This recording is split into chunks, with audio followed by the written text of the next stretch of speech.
Este es el gráfico del índice dólar, que es el absoluto protagonista en los mercados financieros mundiales. Vamos a ver la problemática que hay ahora mismo en el mercado y repasar algunos gráficos que son claves. No vamos a hablar de todo lo que habría que hablar, que hay muchas cosas pendientes, pero quiero centrarme en el aspecto del timing de corto plazo y de las relaciones entre diversos mercados. Es el gráfico en velas semanales del dólar. Veis que está disparado, es de lo que se habla, es decir, todas las divisas del mundo se están desplomando, están cayendo con fuerza, en especial el yen japonés, por ejemplo, y eso tiene grandes consecuencias en todos los mercados. Y creo que estamos en una situación de tensión extrema interrelacionada en todos los mercados. Y voy a ver si consigo expresarme y transmitir la idea. Permíteme, antes de continuar, que te recuerde que si quieres apoyar la continuidad del canal y te gusta mi trabajo, te suscribas si no estás suscrito ya al canal, actives las notificaciones, le des a me gusta a este vídeo que estás viendo y lo compartas con alguien y me dejes un buen comentario. Muchas gracias. Bien, pues volvemos al gráfico del euro-dólar. En gráfico de velas semanales lo podemos poner en velas diarias, donde se empieza a apreciar una especie de posible ida y vuelta, una figura de velas clásica que explico en mi curso de análisis técnico, que es una especie de vela blanca alta, una peonza que marca el equilibrio y una vela negra que vuelve a marcar la ida y la vuelta. Es decir, tenemos ahí un grupo de 3 velas, 3 sesiones, 3 días, que se está empezando a confirmar en la cuarta sesión, donde podríamos tener un cierto agotamiento. Y esto además tiene sentido cuando ocurre después de una aceleración alcista que se produce después de una larga tendencia alcista. Los japoneses siempre dicen que todo es relativo, todo depende del contexto en el que se produzca. Con lo cual, en el gráfico diario estamos viendo algo que nos llama la atención. Lógicamente, todo eso tiene su paralelo también, pues en concreto en el eurodólar, donde podemos ver, vamos a poner el gráfico del eurodólar, en velas diarias veis algo parecido. Vemos una larga tendencia bajista, algunos intentos de rebote y vemos aquí una especie de sell-off, que podría ser una especie de pico de pánico, donde lo que hay es un consenso. Lo que el gráfico refleja aquí es un consenso, una unanimidad y una especie de información de dominio público, ¿no? Lo que todo el mundo sabe ya no tiene valor para nosotros. Y por lo tanto, podríamos estar en ese punto de inflexión, ese giro. Tenemos también esa pauta de 3 velas de giro y rebote. Tenemos un gap bajista que ha sido perforado al alza con esa última vela blanca que hemos tenido. Ese gap bajista es lo que tenemos aquí, entre esas 2 velas tenemos un gap y ese cierra aquí y estamos de momento confirmando ese movimiento. Es incipiente. La cuestión aquí de fondo es que todo esto está ocurriendo en paralelo a movimientos extremos en buen número de activos, ¿no? Por ejemplo, la plata hemos tenido un movimiento, pero vamos a mirar el oro, que es más relevante todavía. El oro, en velas semanales, está cayendo en contra de lo que muchos analistas dicen que debería de ocurrir y ha roto incluso niveles de soporte importantes, mínimo local aquí, un mínimo local aquí, doble mínimo local aquí, mínimos locales aquí y resistencia aquí, es decir, antigua resistencia ahora convertida en soporte, y lo está rompiendo, está amagando una caída libre de alguna manera. En zona de mínimos, esta zona son zonas de mínimos no vistos desde principios del año 2020, ¿no? Desde la época del confinamiento que tuvimos aquí, ¿no? Y es una ruptura de soporte importante después de lo que podría ser un doble techo. Es decir, esto de alguna manera está activando el doble techo. Ya sabéis, según lo que explico en el curso de análisis técnico, y si no lo sabéis también por vuestra cuenta, que a menudo hay figuras extremadamente atractivas, precisamente por la relación riesgo-recompensa que tienen, que se forman en fallos de mercado, es decir, rupturas de soporte en falso. ¿Podríamos estar ahí? Sí, por esa combinación que hay de sentimiento extremo. Las bolsas han vuelto a mínimos y están volviendo a especie de doble mínimos, doble suelo. E insisto en que en este vídeo solo me voy a centrar en los gráficos, porque a nivel macroeconómico pues hay mucho que decir y es importante ser consciente del contexto en el que estamos macro, de dónde venimos a largo plazo, porque eso es fundamental, es decir, los excesos cometidos en el año 2020 y 2002 como colofón a una década de excesos indican un fin de ciclo importante. Es decir, todo esto que estoy comentando en este vídeo no invalida la fase, digamos, de ajustes en la que estamos a nivel macroeconómico y que significa que probablemente no hemos tocado fondo todavía, pero a corto plazo, incluso a medio plazo, hay que tener cuidado con las volatilidades que pueda haber en el mercado, cosa que hemos visto, por ejemplo, en este verano, ¿no? Voy a terminar con el dólar, con este gráfico del oro, y ahora vamos a ver los índices de bolsa, que son muy importantes también. Y los índices de volatilidad también. Fijaros que el oro está amagando esa ruptura y, como decía, a veces es rentable no porque tengamos ninguna certeza, sino simplemente por el ratio riesgo-recompensa, porque si compras aquí, el stop lo tienes muy cerca, y el potencial de rebote, si entras en el buen momento, es máximo, porque coges el movimiento, el impulso completo, ¿no? Entonces eso es lo que tenemos que vigilar, y el oro está haciendo pues eso, una especie de vela blanca en la sesión de ayer, aunque todavía está lejos de la resistencia de corto plazo, pero hay que vigilar, porque podría ocurrir esto que estoy dibujando aquí en el gráfico. ¿Qué ocurre? Que las bolsas europeas, Europa está en recesión muy probablemente en este último trimestre del año, todo esto son consideraciones macroeconómicas, pero hay una sobreventa también, hay una especie de negativismo que es llamativo, ¿no? Hemos roto soportes también, en este caso estamos hablando del gráfico del DAX, pero el del Eurostoxx es muy parecido. Y esto podría ser un fallo bajista, pero, como os decía, no porque estemos planteando un reinicio de tendencia a largo plazo, ni mucho menos. La recesión va a tener sus efectos, y un mensaje principal que os comentaré en vídeos siguientes es que yo creo que antes de ir a mejor las cosas irán a peor. La recesión, tanto en Europa como en el resto del mundo, poco a poco se irá materializando, pero a veces tenemos prisas, tanto por dar terminada la tendencia alcista como posteriormente por dar terminada la tendencia bajista, incluso en velas mensuales, ¿no? Entonces puede ocurrir perfectamente que el mercado, la bolsa europea, se recupere, que incluso supere estos máximos y que en algún momento de 2023 volvamos para abajo y no hayamos visto el suelo, que esto no sea el suelo. Eso es lo que hay que gestionar, porque al final no tenemos certezas, ¿no? En el caso de los índices americanos están en un poquito mejor situación.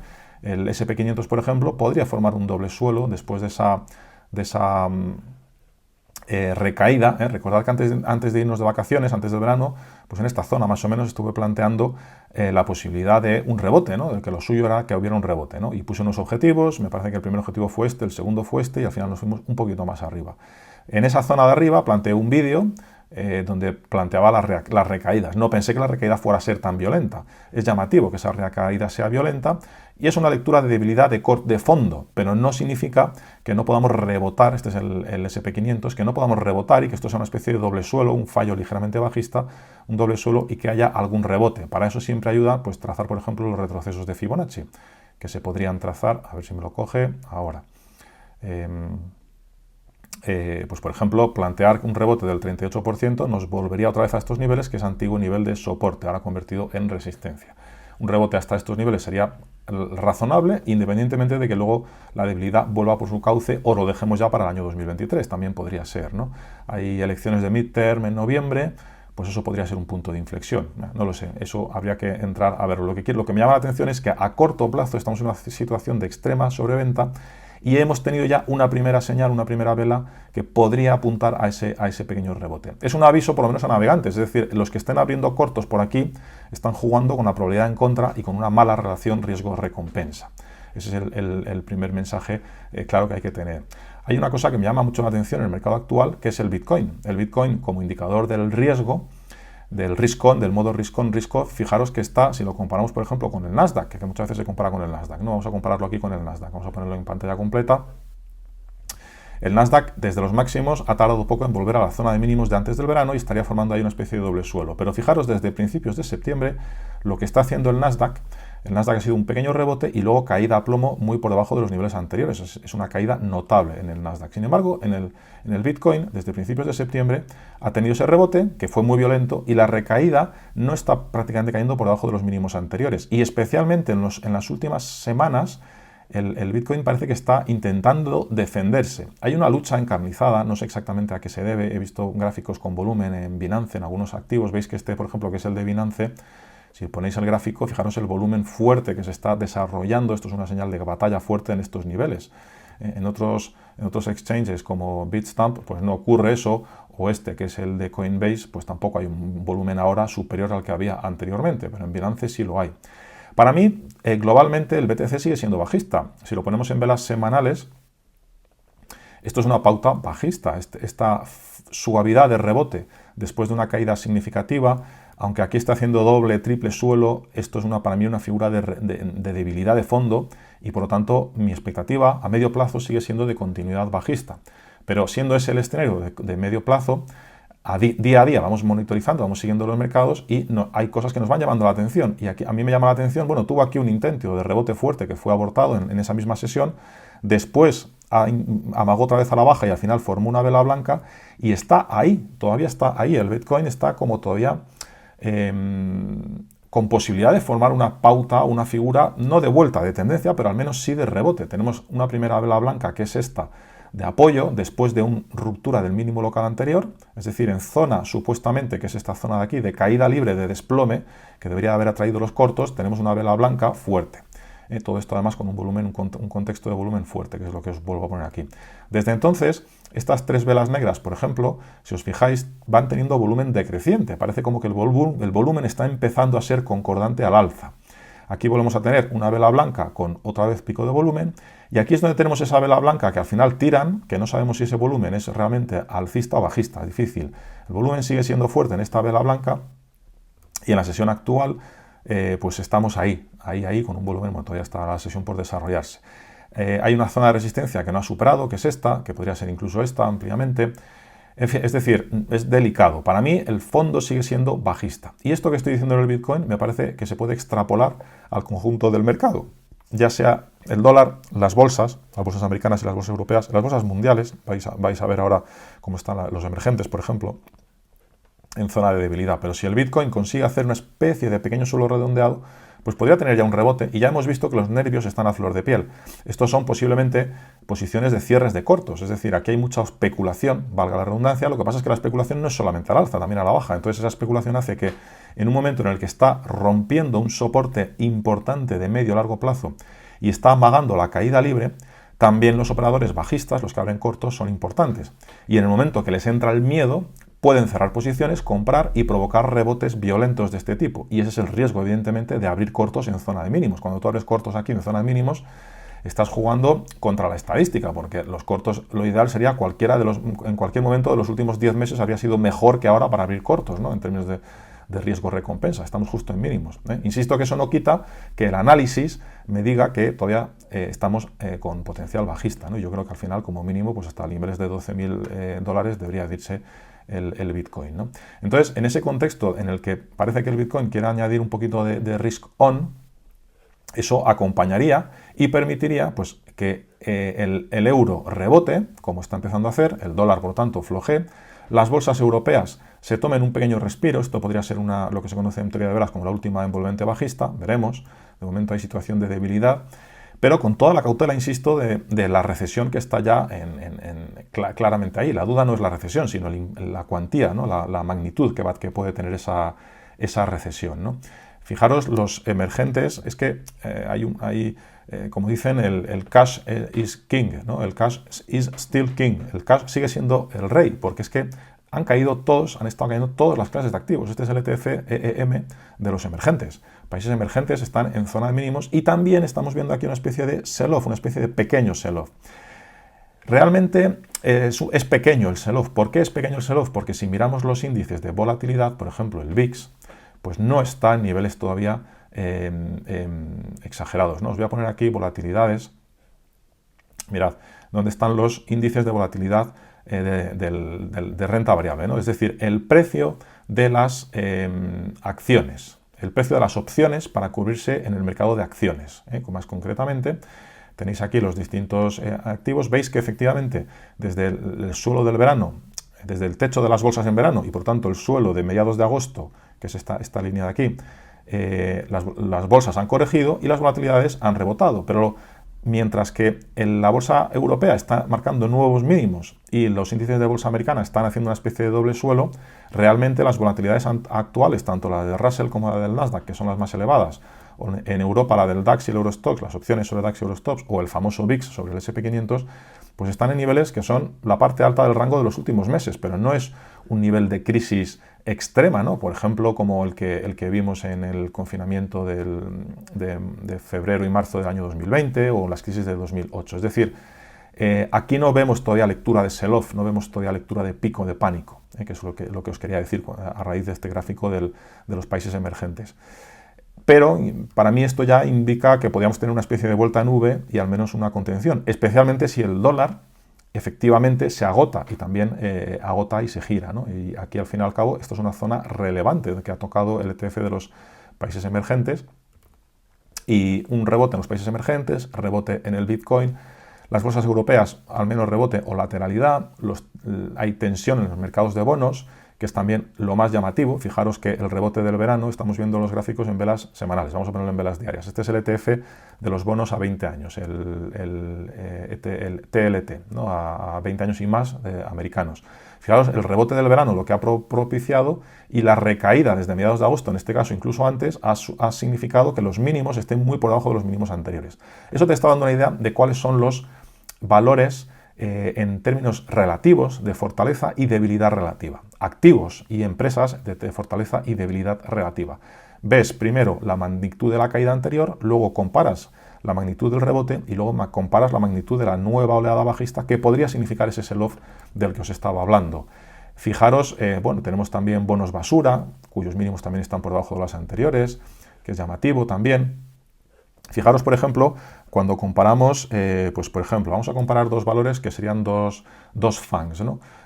O incluso varios, ¿no? Podríamos ver Amazon. ¿Qué ha hecho Amazon después del rebote de los mínimos de antes del verano, el rebote del verano y la recaída? Pues está por encima de los mínimos anteriores. Tenemos una todavía mejor, que es Apple, que ha marcado el mínimo en junio, rebotó con fuerza prácticamente a máximos, y la recaída en términos proporcionales, este mínimo local, de momento está claramente por encima del mínimo local anterior. Y luego tenemos algunas otras que también, siendo de las FANG, pues están en una situación de relativa debilidad. Google, movimiento lateral antes del verano, rebote en el verano, suave, flojo ese rebote, y la recaída por debajo de los mínimos anteriores. Y así pues podemos analizar incluso empresas que no tengan absolutamente nada que ver. Es decir, aquí podemos comparar cualquier activo del mercado. Peloton, famosa Peloton, en el verano rebota suavemente, muy poco comparado con todo lo que había caído anteriormente, y está otra vez pegada a mínimos. Ya importa poco que haya caído mucho por debajo o poco por debajo. El caso es que aquí no se nota, no hay vida, ¿no? Esto es un encefalograma plano y está bastante tocada. O Shopify, espera, a ver, Shopify, por ejemplo, también por debajo de los mínimos anteriores, y después de un rebote que prácticamente no es un rebote, sino un movimiento lateral. Entonces aquí hay debilidad. Y aquí también hay tensión de cortos, gente que opera mucho a la baja. Entonces, en cuanto se huelan que esto pueda haber un rebote, pues cierran los cortos y provocan rebotes que pueden ser verticales, ¿no? Y con valores de esta volatilidad, volver otra vez a estos niveles es una subida del 24%, volver a los máximos es una subida del 42%, volver a estos máximos de aquí, ¿no? Pero en gráfico de velas semanales, aquí hay debilidad, y esto es probablemente empresas que están rozando la quiebra, ¿no? Rozando la liquidación, la suspensión de pagos, ¿no? Y por lo tanto lo más probable es que a medio plazo acabe ocurriendo algo de este estilo, ¿no? Algo de este estilo. Estoy preparando una masterclass donde os comentaré un poquito y cómo poder eventualmente explotar este tipo de comportamientos. Bien, entonces, en definitiva, el euro podría girar, y está después de una situación de gran debilidad a nivel mundial. Hemos visto los emergentes. Este es el índice Kospi de la bolsa de Corea, por ejemplo, que también vemos el rebote del verano. Veis que al final hay una correlación en todo, y la recaída de vuelta al verano muy por debajo de los mínimos anteriores. Las bolsas están anticipándose a una recesión. A medida que esa recesión se materialice y se vaya notando el daño a la economía de todas las medidas de subida de tipos y de quantitative tightening, pues las bolsas podrán ahondar aún más en esas caídas, ¿no? Eso es lo que tenemos que estar preparados. Pero a corto plazo y por el momento, pues estamos en una situación donde el riesgo-recompensa es favorable a un rebote, ¿no? O por lo menos a estarse fuera si no estamos dentro a nivel de cortos, de bajistas, ¿no? Que es un poquito el mensaje que os quería lanzar en este vídeo, ¿no? Plantear cuál es la situación. Y hemos visto los índices, bueno, no voy a entrar a ver temas de sectoriales, el oro, hemos visto los emergentes, el Kospi, bueno, podemos incluso ver bolsas chinas, los tipos están también disparados y también están en una situación de cierto, vamos a ponerlo en velas diarias, de cierto extremo, de euforia o de pánico, según se mire, ¿no? Este es el tipo de interés del bono americano a 10 años, que veis que se ha disparado después de la subida de tipos y el discurso de Powell, etcétera. Y el bono a 2 años, que también se ha disparado, pero en ambos casos lo que vemos es una secuencia de muchas velas blancas y un principio de, oye, me he pasado de frenada, vamos a ajustar un poquito todo esto, ¿no? Esta vela negra también es potente, esto es una figura que podría ser perfectamente de cambio, de giro, ¿no? Tenemos una vela blanca, una peonza y luego una vela negra. ¿Os acordáis lo que hemos visto antes, no? Pues lo mismo, es que da igual el mercado en el que analices, que al final es algo muy parecido al comportamiento. Entonces aquí tenemos un soporte de 3,70, si lo rompe, y se va a la baja por debajo de 3,70, pues podríamos estar ante un techo temporal por lo menos, ¿no? Independientemente de que los tipos pues, van a seguir subiendo, ¿no? Que es un poco la lectura que quería dar. Bueno, espero que el mensaje haya quedado claro. Todo esto se ve en muchos activos. Bueno, no hemos comentado el petróleo, pero este es el cobre, por ejemplo, en las materias primas, algo parecido. Rebote del verano después de una gran debilidad, rebote suave y vuelta a una especie de doble mínimo. Y si ese doble mínimo se activa, pues podríamos tener un buen rebote, ¿no? Incluso por encima de los máximos anteriores. Esto es el caso del cobre. Podemos coger el gráfico del petróleo, que también me llama la atención, que he estado echando un vistazo, porque aquí puede haber algo interesante. Ha tenido ya algunos amagos de rebote, este fue el primero, este fue el segundo después de haber roto los mínimos anteriores y amagar una figura de caída libre, y de nuevo marca un mínimo inferior a los mínimos locales anteriores, después de este fallo alcista pequeñito, y estaría intentando rehacerse una especie de vuelta en V. Veremos cómo evoluciona en los próximos días, porque claro, la cuestión aquí de fondo es, sí, si hay una recesión mundial, pues en teoría el petróleo pues, no debería de subir, ¿no? Pero también estamos en un contexto de inflación, geopolítico muy complicado, y el petróleo ya ha demostrado estar en una situación de fortaleza de fondo, ¿no? Entonces, con temas de inversiones deficitarias por cuestiones políticas, ideológicas, que hace que al final, pues, cuando hace falta, pues el petróleo no está y entonces sube de precio, ¿no? Entonces, este que es el gráfico en velas semanales, pues nos muestra el contexto en el que estamos. Esto fue una zona de consolidación y ahí es donde se ha frenado aproximadamente. Para mí, de nuevo, estamos en un sitio, lo mismo, relación riesgo-recompensa. Aunque estamos en fase correctiva, pues esto podría ser un zigzag de Elliott perfectamente. Esta fase correctiva podría estar a punto de terminar y desde aquí pues plantear un rebote. No necesariamente una reanudación de tendencia, pero sí un rebote. Y por eso tengo trazados aquí los retrocesos de Fibonacci de la caída que va desde los máximos hasta los mínimos. El primer retroceso es el 23%, que era la zona que fue anteriormente aquí soporte y aquí resistencia, ese es el primer nivel, y el segundo nivel, la zona de retroceso del 38% de toda la caída, que va desde aquí hasta aquí, sería también una zona que fue anteriormente soporte y que aquí fue resistencia y que provocó aquí un fallo alcista. ¿Vale? Por lo tanto, tenemos dos objetivos de rebote en torno a los $88 y en torno a los 95-96 dólares. Ese es el objetivo de rebote para el petróleo en los niveles actuales, en la medida en que se pueda confirmar este principio de vuelta a nube. El stop, pues por debajo de los mínimos anteriores, Quizá podamos tener una especie de amago de doble mínimo, pero bueno, todo eso sería a desarrollar. Pero fijaros cómo todo, de alguna manera, encaja. Agotamiento alcista en el dólar, que es el rey.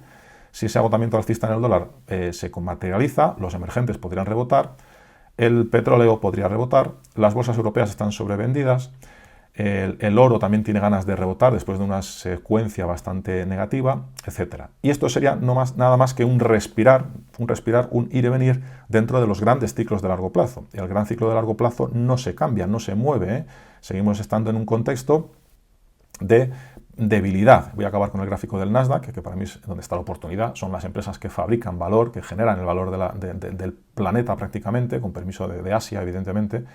Y para mí, pues esto sigue en una dinámica que podría ser el canal.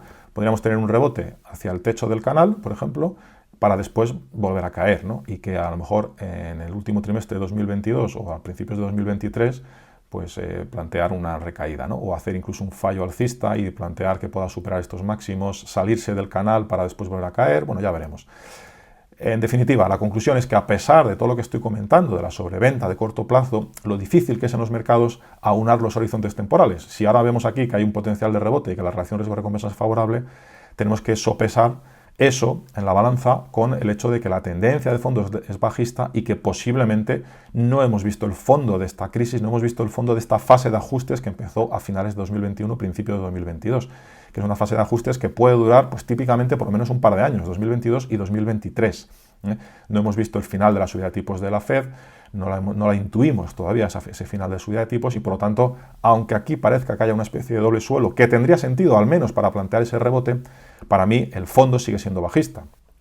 Dicho de otra manera, no creo que esto sea el mínimo absoluto de esta fase de ajustes, esta fase de consolidación, esta fase que pone fin a los 12 años de subida que empezó en marzo de 2009, que es lo que realmente importa. Podemos verlo con el gráfico que realmente es el que más importante y el que tendría que gobernar. Voy a ponerlo otra vez en escala logarítmica, que se me olvidó quitarlo de antes, que es el gráfico de largo plazo en velas mensuales, donde tenemos que poner en contexto la situación actual. El desmadre total del año 2020 y 2021, que llega después de una fase de larga tendencia alcista, donde ya se empezaba a intuir un techo, con lo cual al final si este era el techo real y todo esto ha sido un bonus provocado por políticas irresponsables e incompetentes de bancos centrales y de gobiernos que no han sabido medir ni mucho menos ni calcular bien, pues entonces incluso la fase correctiva, como decía Michael Burry, habría que tenerla en cuenta en función de este mínimo que tuvimos aquí en 2020, ¿no? Con lo cual fijaros si nos queda todavía margen correctivo, ¿no? Ya sabéis lo que he comentado en vídeos anteriores sobre el escenario de mercado de largo plazo, mi opinión sobre el escenario de mercado de largo plazo, y por lo tanto eso no hay que perderlo de vista. Yo creo que efectivamente no hemos visto el suelo, a pesar de que pues habrá vaivenes, ¿eh? De la misma manera que vuelvo a poner el gráfico en velas diarias, de la misma manera que este verano hemos visto un rebote pues fijaros, desde el mínimo de junio hasta el máximo de agosto del 22% en el Nasdaq. Esos son los rebotes del gato muerto que hablaba Michael Burry, bueno, que son Michael Burry, pero que son conocidos por todos. Son los movimientos, mirad el movimiento del año 2008 en el mercado y tenemos varios de estos. Eso es lo normal, ¿no? Entonces, en la situación actual, pues no sé si un 20, pero a lo mejor desde aquí hasta estos niveles, pues igual hay un 8% de rebote, ¿no? Pero esa es la volatilidad de la que forma parte de los mercados. El dólar podría permitir que ese rebote fuera mayor, los emergentes rebotar un poco más, los valores fuertes y los activos fuertes coger fuerza y los débiles quedarse al final en lateral, y que posteriormente a todo esto se termine rompiendo esta especie de doble mínimo y que más adelante, en los próximos semanas, meses, trimestres incluso, venga la nueva ruptura y la caída por debajo de ese doble suelo, que para mí sigue siendo el escenario principal. Pero a corto plazo hay que tener cuidado. Los indicios y las señales que mandan muchos de estos gráficos, pues los vemos aquí resumidos en el Nasdaq, ¿no? Una especie de ganas de querer rebotar después de un sell-off que indica cierto pánico, cierta capitulación de corto plazo, pero de corto plazo, no de largo plazo. No estamos hablando de una capitulación final al estilo del suelo de 2009, antes de que puso final a la crisis, ¿no? Yo creo que aquí no estamos en el final de la crisis, estamos en todo caso pues en el medio de la crisis, y queda la segunda mitad de la crisis, la segunda fase de la crisis, y ya veremos con qué timing y con qué tiempos se va desarrollando. Pues nada más, muchas gracias por prestar atención a este vídeo hasta el final y espero que nos veamos pronto en un nuevo vídeo.